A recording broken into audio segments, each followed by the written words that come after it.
Welcome everyone to our monthly Propeller Club student webinar. We're bringing back Sarah, as some of you may have known from our last one. So Sarah, she started her career in 1989 as a cadet at Texas A&M University in Galveston. It's also known as Texas Maritime Academy. Her commercial sailing endeavors include working on boats, tugs, landing crafts, high-speed catamarans, seismic, hydraulic, and fisheries research vessels from the Gulf of Mexico all the way to the South Pacific to the Bering Sea. Her maritime land adventures include providing scientific support for marine oil spills, working in health and safety for tugs, shipyards, and fishing companies, designing and conducting adult learning experiences, and being the dean and director of the Seattle Maritime Academy, and advocating for the maritime and manufacturing industry within an economic development department and city government. Sarah is now the vice president of Pacific Coast Operations, where she does research, education, and advocacy for the U.S. flagged merchant fleet. Ladies and gentlemen, Sarah. Hi, everyone.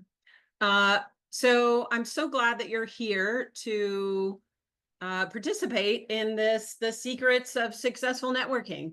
I know that, when you sometimes show up to a conference or a career fair or a roundtable event, some people dive straight into the crowd and start mingling, and other people like gently move their way in. And then there's other people that back into a corner and break into a cold sweat. So even doing some of the research for this as a long-term networker, I learned some things. So this is really great.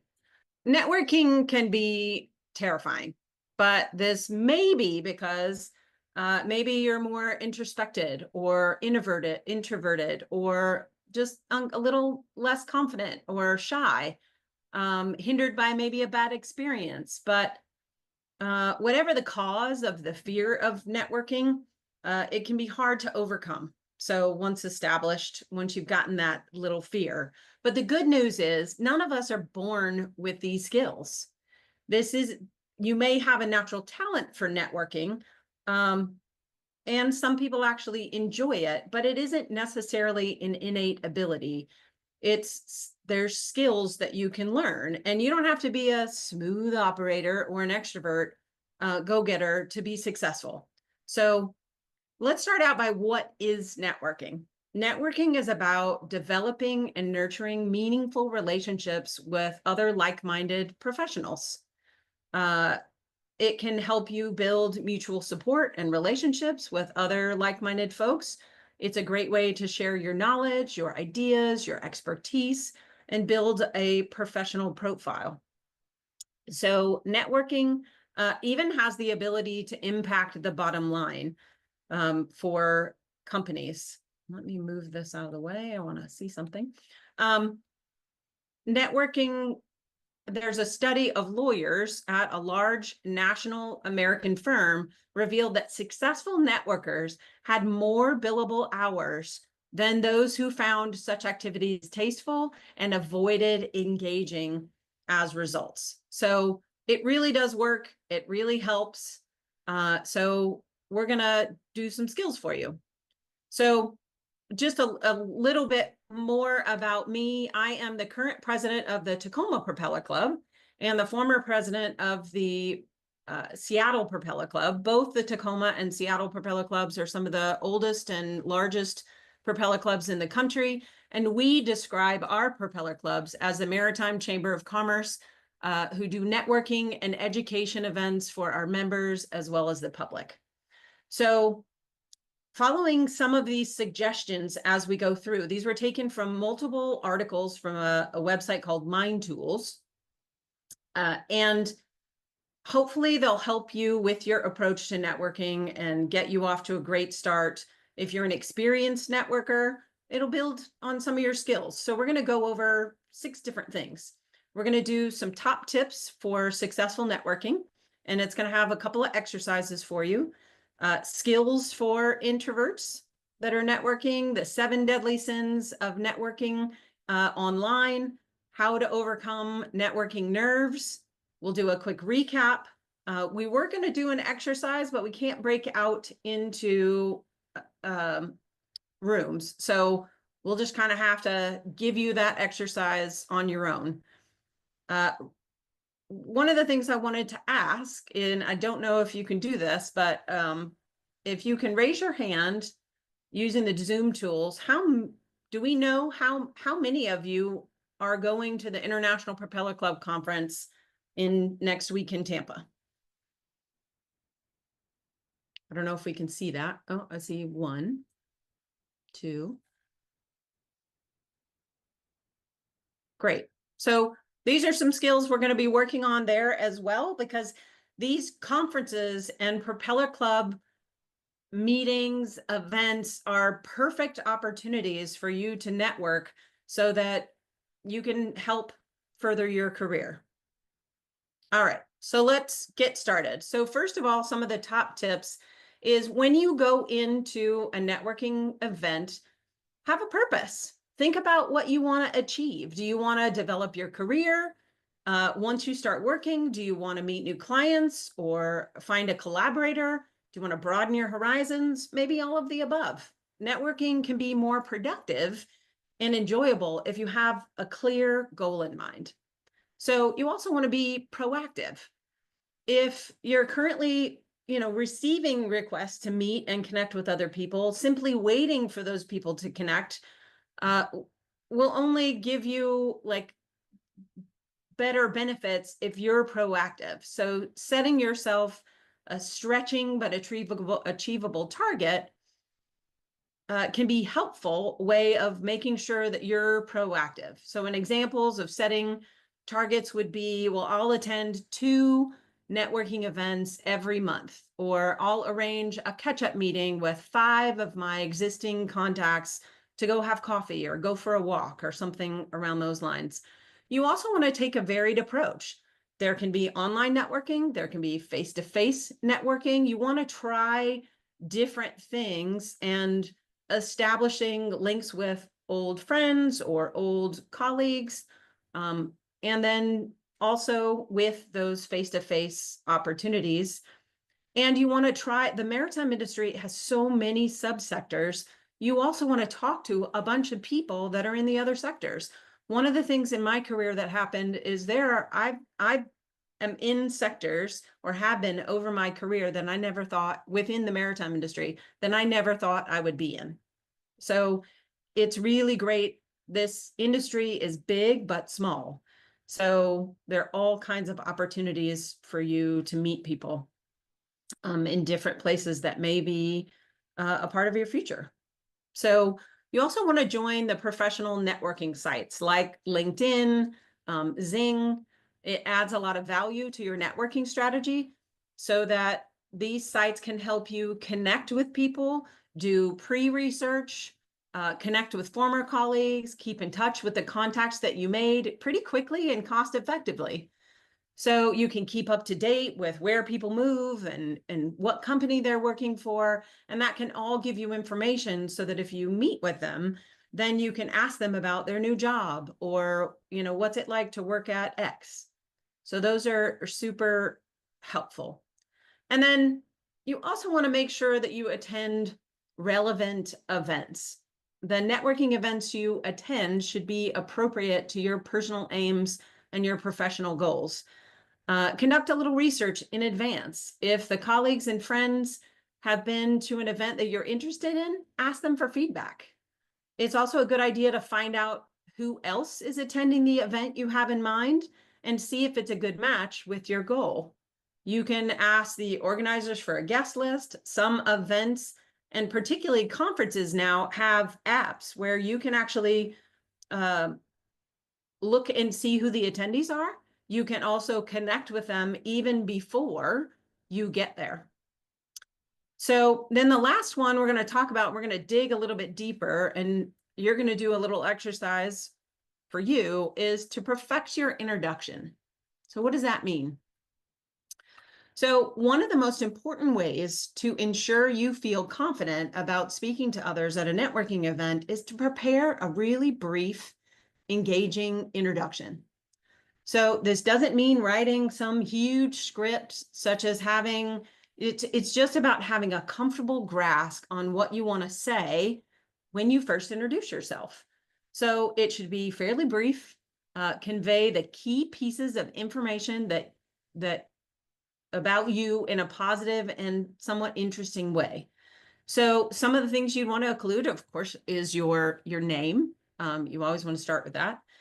Your occupation. And so for some of you, you may be working, you're a student, and you can say, I'm a student at X, and I also do this on the side. If you're working in a, even if you're working at a gas station, or, you know, when I'm in college, I drove a horse and carriage.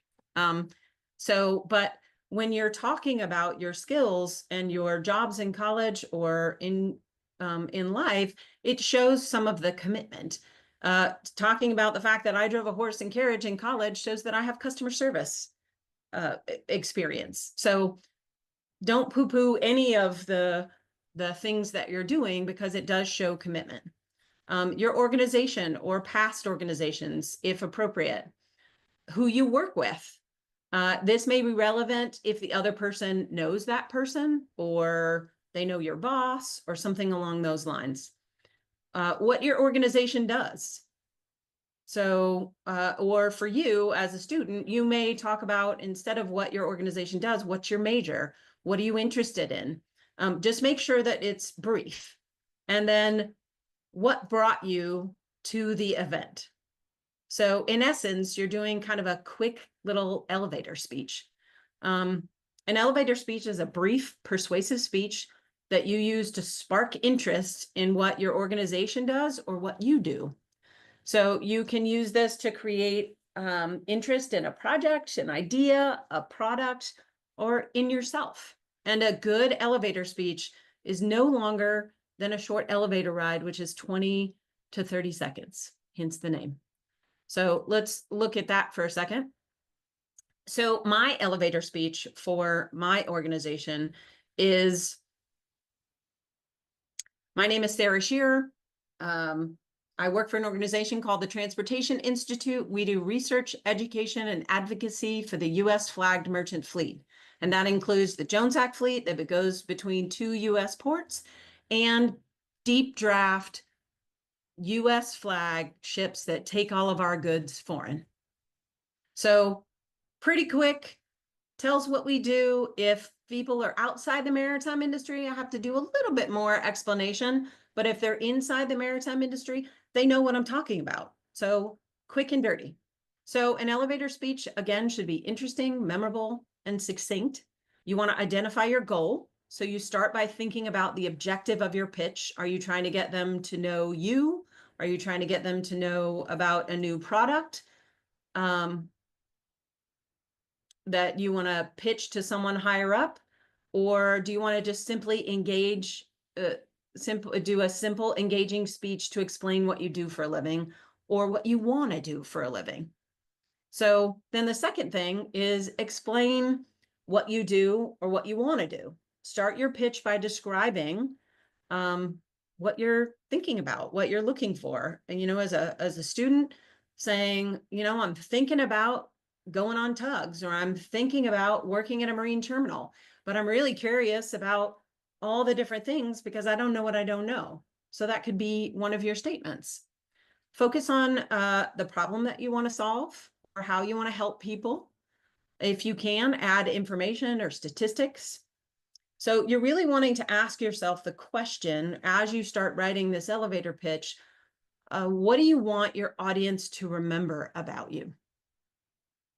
So one of the things to keep in mind is this pitch has to excite you first, because if you don't get excited about what you're saying, then neither will your audience. So your pitch should bring a smile to your face, quicken your heartbeat. People may not remember everything that you say, but they're going to remember your enthusiasm. So, oh, here's another one. So then it's communicating your what's called the USP is your unique selling proposition. Identify what makes you or your organization, your idea unique. So I'll give you a little bit of an example. This is a non-maritime example, but to highlight what makes your company unique, you might say, we use a novel approach because unlike most other developers, we visit each organization to find out exactly what people need. And although this may take a little bit longer, it means that 95% of our clients are happy with the first version of our app. So think about what makes you you and what makes you different or unique. Some of the things that maybe you did in college or the skills that you've gained. So then you engage with a question. And we're going to talk about this a lot more. But after you communicate your unique selling proposition, then you engage your audience with a question. To do this, you prepare open-ended questions, questions that can't be answered with a yes or no, to involve them in the conversation. So making sure that you're able to answer any questions that come back to you. So an example might be, so what does your organization do to handle the training of new people? Because you're a new person. So then we're going to look at questions really specifically. So don't be too worried about that yet. So then you would put it all together. And when you've completed each section of your pitch, you want to put it all together, read it aloud. That sometimes it takes a little while to get used to it. Just remember that it shouldn't be more than 20 or 30 seconds. If it is longer than 20 or 30 seconds, you risk losing their attention. People don't have huge attention spans right now. And then you risk monopolizing the conversation. So try to cut out anything that doesn't absolutely need to be there. So remember, your pitch needs to be snappy and compelling, and the shorter the better. So, and then practice, practice, practice. So practice makes perfect. So how can you communicate it in a way that it seems important to you so that it's important to them? Set a goal to practice it regularly. And at first, you may be a little clunky, but eventually it's just going to roll off your tongue. So, and the last one is business cards. And I recommend getting a business card, even if, you don't have a job yet. Just put you're a student and maybe some of the things that you like. There's a couple of, say a student of, Jacksonville University or Florida State University. And I'm studying X, looking for opportunities in XYZ. Here's my information. There's all kinds of apps and websites where you can design your own business card. There's, I was going to put this in the chat, but I can't. www.gotprint.com, and they have like $7 business cards. And then there's moo.com also has cheap business cards. So take a minute we'll go back to the introduction. Take like maybe 3 minutes to just get a piece of paper or write it on your phone or something along those lines, but start thinking about, what do you want to say? What would you do? Your name, your school, your occupation, in reference to the Propeller Club, like, are there people that you would want to talk about that you might know? And what brought you to the event? I'll give you a couple minutes.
one more minute or so. And I'll be sending you these slides through the Propeller Club in a PDF that will have the notes. So you'll have all of these notes.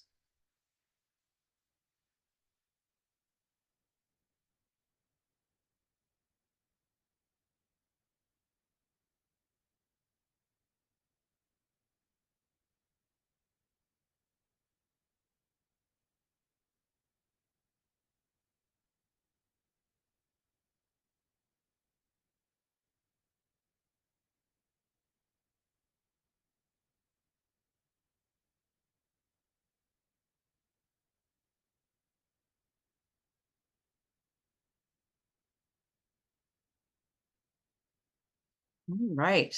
So we're gonna move on. So then there's some more tips. We talked a little bit about engaging questions. When you meet somebody new, asking thoughtful questions can build rapport and initiate a deeper conversation, inquiring about their role, their responsibilities, their professional background, what's interesting to them in attending the event or the last thing you just heard in a conference. Then a really important part of this is to follow up with people you meet. When you meet somebody new at an event and you exchange contact details, follow up with a brief email, a LinkedIn connection. If there's something specific that you want to discuss, consider scheduling a phone call or arranging a coffee meeting or a walk or something along those lines. And don't forget to network both internally as well as externally. So strong internal relations within your organization are just as important as networking with folks outside your organization. When you're networking even within your organization, it's creating a personal brand and a support system. So super important. You want to stay in touch with your network. Remember to maintain that network by staying in touch with your contacts, trying to strike that right balance in your interactions and give people some time to respond before reaching out again.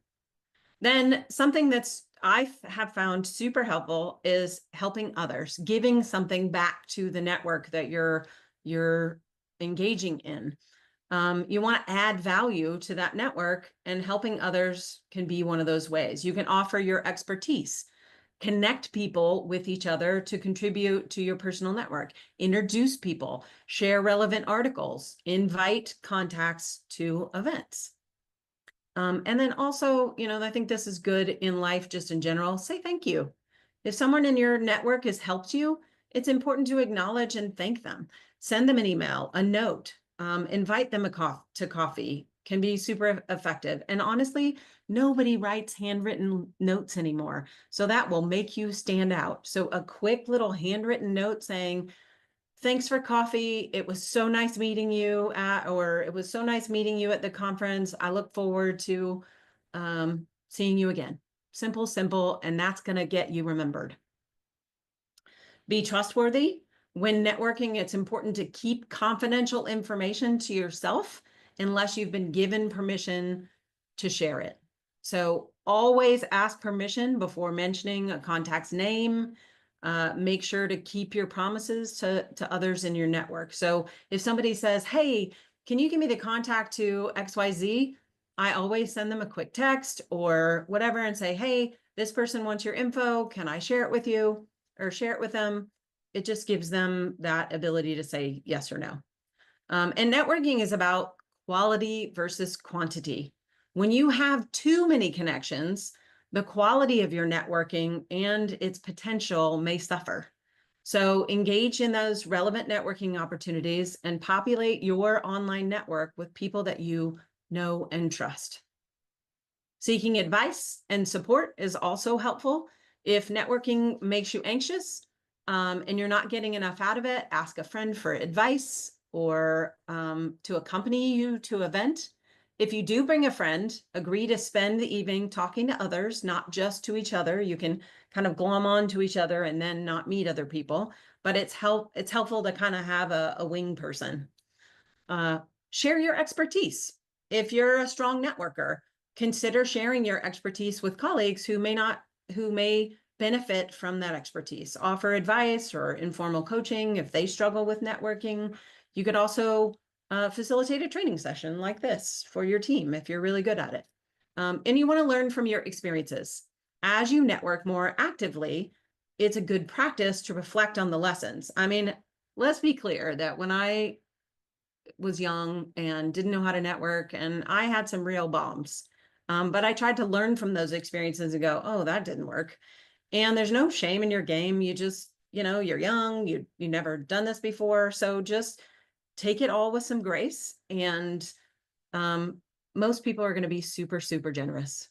So keep a kind of a running tally in your head about what works for you, use the things that work, and then what you need to improve on in the future. So those are some quick tips. Engaging in questions. I know that a lot of people have sometimes a hard time with knowing what to ask. So to establish that rapport, it's really important to ask questions. It's also, you're going to see some tactics for folks who are not as comfortable with networking, asking questions and making other people talk about themselves. They love to talk about themselves. So the purpose isn't to interrogate the other person. It's just to find out more about them and spark more depth in the conversation. And depending on the reason for your networking, the purpose of the event you're attending, you may wish to ask the other person about their roles and responsibilities, their professional background, why they were even drawn to the event. So ask them about their job. What are their primary responsibilities? What does their typical day look like? What do they like or dislike about their jobs? What skills are essential for success in that kind of job? What are the biggest challenges they face? About their career. How'd you get into this field? What has their career been like? What trends do they see in the field? What do you think the future prospects are? You can ask them about their interest. What are their hobbies, family, recreational activities? What do you like to do outside of work? Even about the event itself that you're at. What excites them most about the event? What are their goals for the event? Are they there to meet people, to get a new job? What is it? That's also a way to find out what they're doing. So then you can help them. If there's somebody you can introduce them to, or you hear somebody talking, you'd be like, hey, you should go talk to that guy. I do that a lot. About you. How can you get in touch with them after the event? And always ask for their business card. If you have the intent to get in touch with them again, then always ask for their business card and give them yours. You can ask them about advice. What insights can they give you about standing out as a candidate in their organization? If you're a student, they're going to expect those kinds of questions for you. What about work-life balance? What do they think about work-life balance and how does it apply in their life? So if you can start out with friendly personal questions to kind of show interest, you also want to make sure that they're open-ended questions that invites them to talk more and share their experience. And to avoid discomfort, you should avoid topics like politics, religion, and even sports, because that can get a little contentious with people that are really, really into sports. You should also avoid jokes about other people or other companies. So another little part of the exercise is, so look at these lists of questions. Those are the questions that I just read. Pick two questions. Two questions. So I'm going to give you just a minute or so to read through this and pick two questions that you feel like would be natural for you to ask when you network the next time. And then always at the end is, if you want to get in touch with them, ask them if you can get their business card.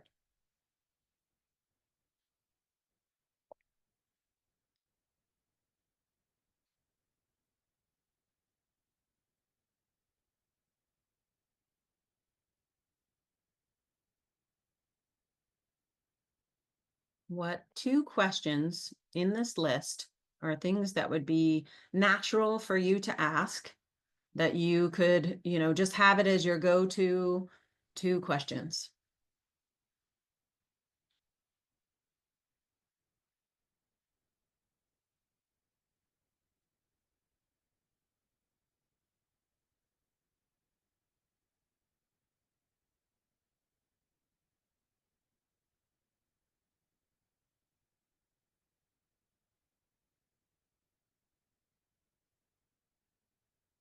Okay.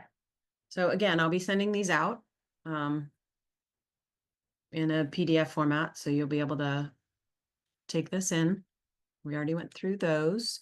So let's go over just some, if you are an introvert, networking can be daunting. Networking is, an essential skill. So leading to increased job satisfaction, faster career advancement, and impacting the bottom line. And you don't have to be an extrovert to excel at networking. In fact, introverted traits can work to your advantage in really good ways. So one of the ways to help kind of bring down some of the anxiety is to do some pre-work. Before social media, email was the main way to connect before an event. Well, now you can use social media to start a conversation early. If you know who's going to be there or who's going to potentially be there, you can connect with them on LinkedIn or one of the other social media sites.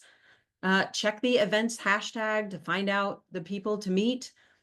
Research common interest and message them to start the conversation, or even just doing a little bit of research on them, knowing what they're interested in and what they do for a living. You can ask questions that are specific to what they do, which kind of helps you prepare. Start small. Remember to seek out one-to-one conversations when possible and avoid kind of larger groups to avoid feeling overwhelmed. Starting the day with just a few little one-on-one meetings can help ease into a group conversation and ask existing connections that you have to introduce you to new people. And here's the best part for introverts: just listen. If you're uncomfortable being in the spotlight, when it comes to networking, listening can be super handy. Like I said before, most people love to talk about themselves. And so prepare a few stock questions, which we've already talked about, that don't require a yes or no answer. Listen carefully to what they say, and then ask follow-up questions, inviting them to expand on their previous statements. And if you're meeting several people at once, try to identify common points of interest in the group and kind of tailor the questions accordingly to that group. And honestly, remember that a lot of times people don't remember what you said, but they remember how you made them feel.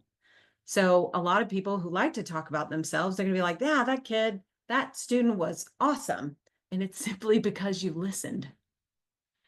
So change your mind about networking. Changing your attitude towards networking can help profoundly influence how much you get out of it. Instead of focusing on what your network can do for you, which some people kind of think is slimy, try to focus on what you can do for your network. Again, offer help, offering your technical expertise, introducing your social connections, or simply thank someone for engaging an engaging session to building your network.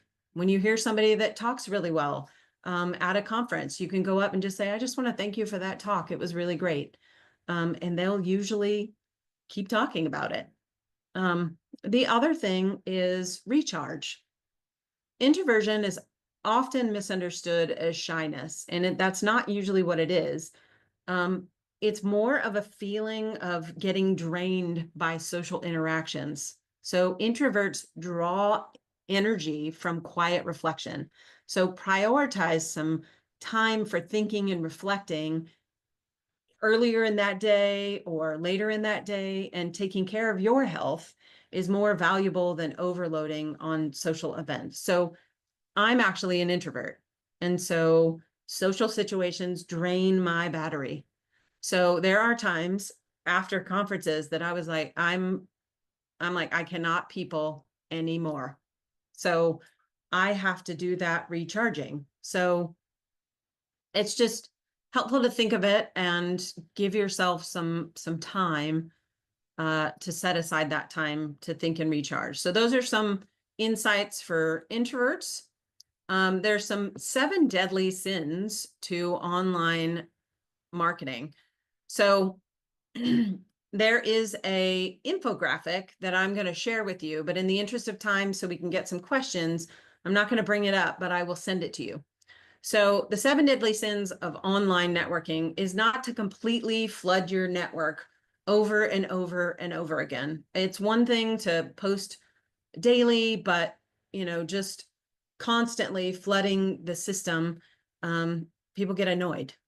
So not providing a profile picture on a LinkedIn or social media sites is one of the sins that you don't want to do. You want to make sure that you have that picture on there. There's some sort of statistic, and I don't have it with me, but that, and it's on the infographic, that is something like, you get 80% more responses or, attention if you have a profile picture. So not filling out your profile summary on X or LinkedIn, like you got to give people some information so that when they look you up, they know what's going on.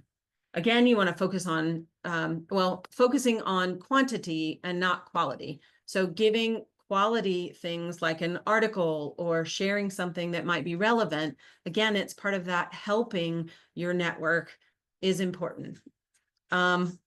If you're blowing your trumpet too hard and, look at me, I'm awesome, that gets a little annoying too. So, measure that. And then failing to get the basics right in networking, we've already talked about some of those things. Just be aware of that and get the basics of some online what's good for online social. And most of you that are students, you're going to know more than I do how to do that, but this infographic is really cool. And then the other thing that is a deadly sin is lack of self-censorship. And I know on the infographic, it shows someone posting on LinkedIn in the bathtub, like in a bubble bath. Like that's not appropriate for online networking. So just be aware of lack of censorship. And censoring yourself. And, you want to put on LinkedIn, you want to put business stuff on LinkedIn. You might want to put some personal things, but just be metered about how you do that. So how to overcome some nerves. Anytime, even if someone's an extrovert, you might be nervous about how, going into this networking with, I'll give you an example. When I first started this job, I do a lot of interacting with legislative staff and legislators and elected officials. And I remember one of the first times I went into a networking event where there was going to be a lot of elected officials, I was really nervous until I realized they're just people. So, but there's some skills that will help you figure out what to do. So be selective, focus on meetings that have the right people at the right time in the right place, discussing topics that fit into your workplace priorities or what you're looking for. So if the Chamber of Commerce networking events don't fit your needs, don't go to those. Go to the Propeller Club, go to WISTA, go to WEMOS events. Whatever, WISTA is the Women's International Shipping and Trading Association. And WEMOS is Women in Maritime Operations. So there's all kinds of professional organizations. There's transportation clubs. So just be thinking about what the best networking places for you to be. Do your homework before attending a networking event. Again, try to see who's attending. This can help you focus on the people that you want to meet and make it easier to approach those people. So again, browsing their social media feeds to research their careers and interests is a great way to come up with talking points and questions. Set some realistic goals, 1 or 2, for networking. with a clear vision of what you want to achieve. You might want to speak to a particular person. You might want to make meaningful connections to potentially get a job, gain intelligence about a particular product or a particular business. You don't need to network with everybody or stay to the end of the event. If you've met your goals and you know what you went there for, then you could leave. So consider conversations. When at an event, prepare a short introduction. You've already hopefully kind of done some of that. Some open-ended questions. You've already hopefully picked some of those questions to keep the conversation flowing and focus on connecting with others and practice being a good listener.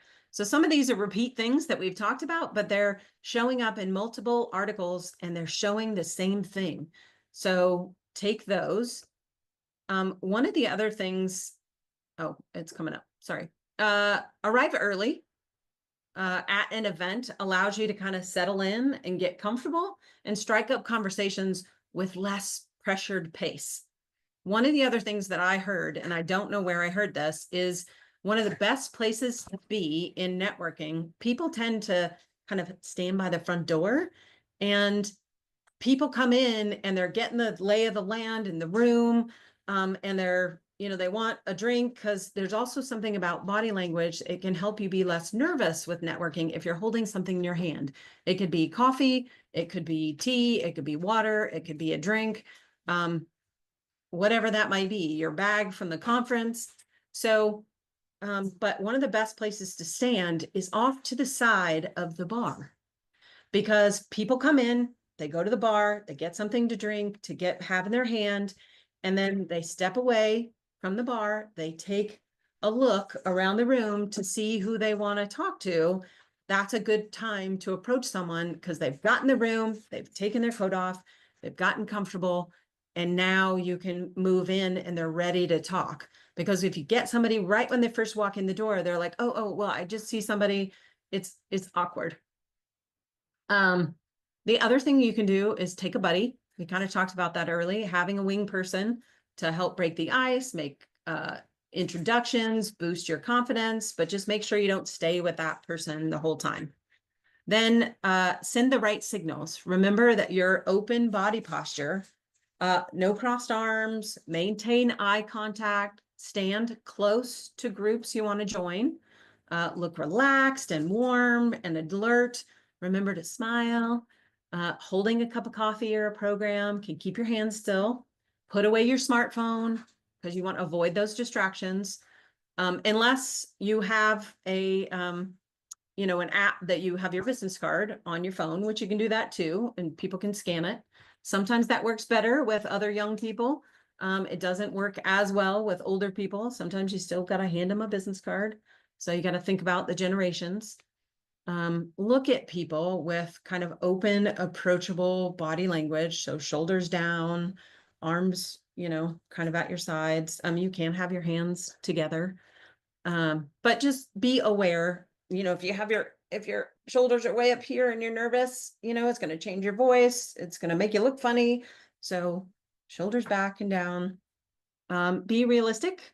Remember, networking is a two-way street. Being authentic is the key.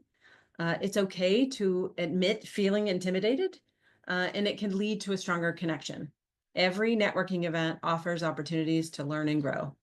So there's a book called The Standout Networking by a psychologist named Robert, I can't pronounce his last name, Cialdini. Notes that finding common ground is the most effective way to make good impressions.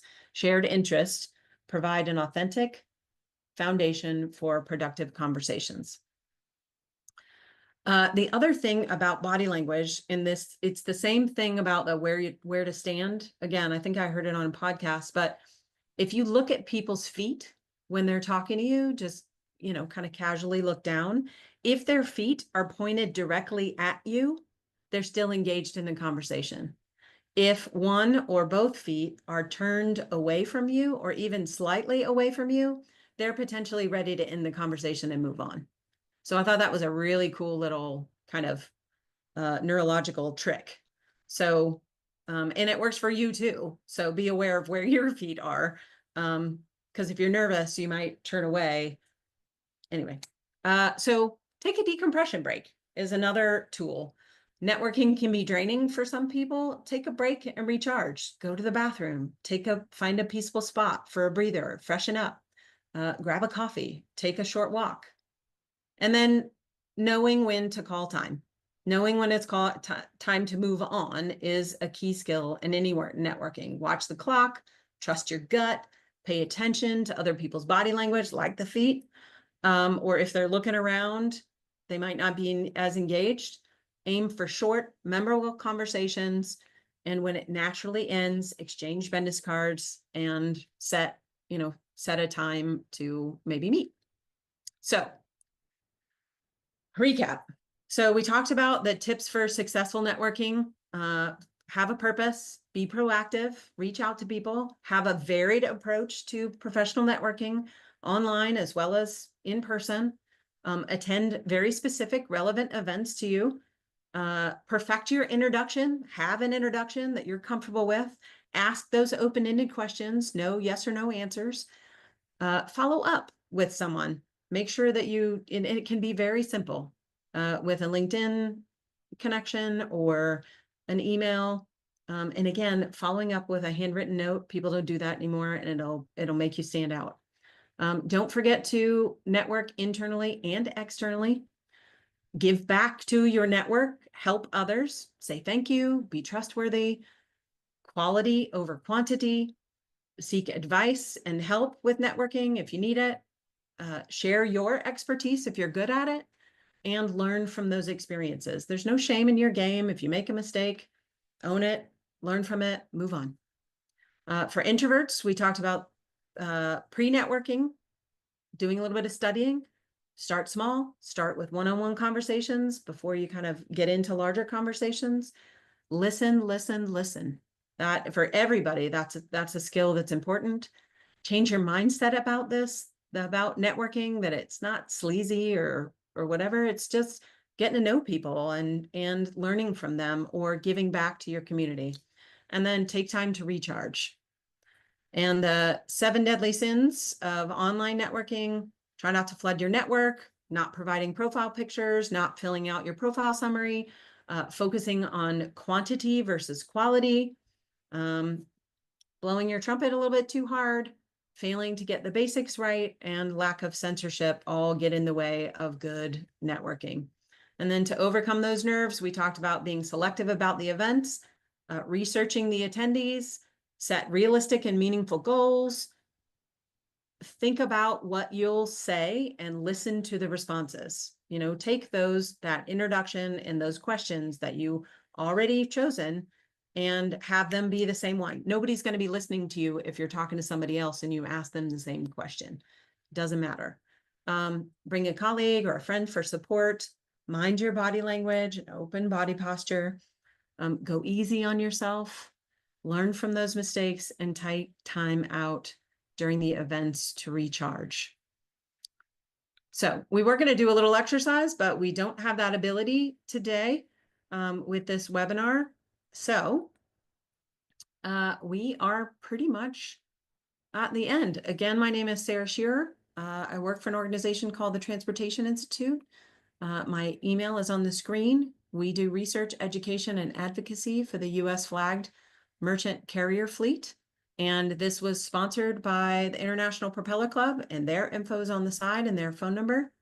I'm going to give it back to you guys, and I'm going to stop sharing. And let's see if there's any questions.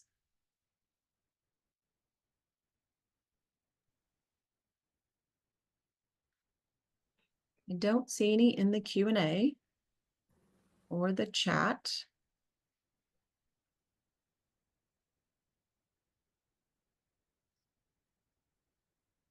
Jeremy, do you want to, I'm so glad you were all here today. Thank you for taking time out of your day to learn a little bit about professional development on networking. And I hope to see some of you at the International Propeller Club next week. We will also be doing some um,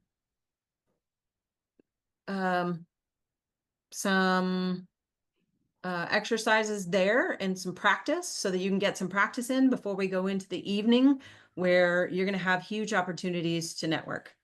So, Jeremy? Yeah, so I wanted to know, please raise your hand if you are a student at a student port. I'm sure we have to have a few out there. Or maybe an advisor. I'm here, do Dr. also- Smith. Okay. So could you say what student port you're with, your name, and maybe something that's going on at the student port? My name's Elizabeth Coleman. I'm actually a student at Kaiser University with Dr. Smith, and I'm part of the student port with Kaiser University. All right, thank you. Yeah, we should have, I think, 4 students going to Tampa next week.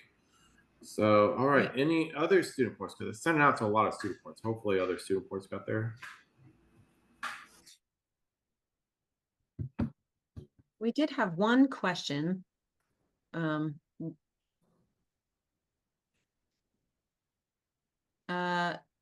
Napoli had his hand up.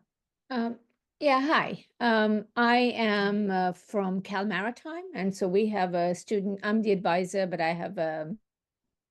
we have a student chapter here. I'm not sure if any of the members of the chapter are on this webinar because I can't see the list of participants, but I just wanted to answer the question. You know, our Propeller Club has been very engaged in a lot of activities, and the most recent one was the World Maritime Day that they co-hosted with the Northern California Chapter Club and made speeches, etc. It's really been a highlight on our campus, that club, particularly for students in business and logistics.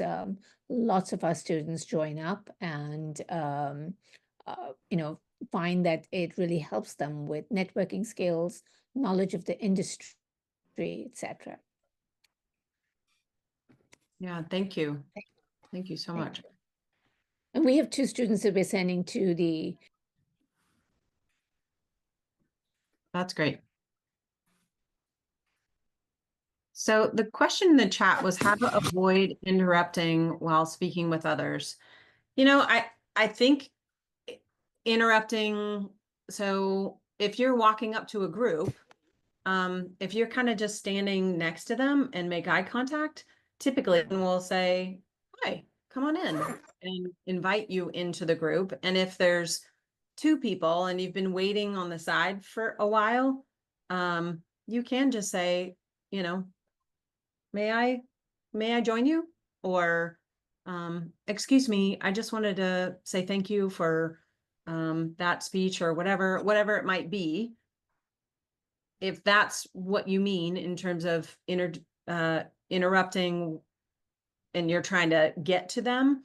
Now, if you're speaking with someone and you're trying to avoid interrupting, you know, if someone's a talker, sometimes that's really challenging to, you know, you just kind of have to be patient and wait for someone to talk, and hopefully they take a breath so you can join in. Does that partially answer your question?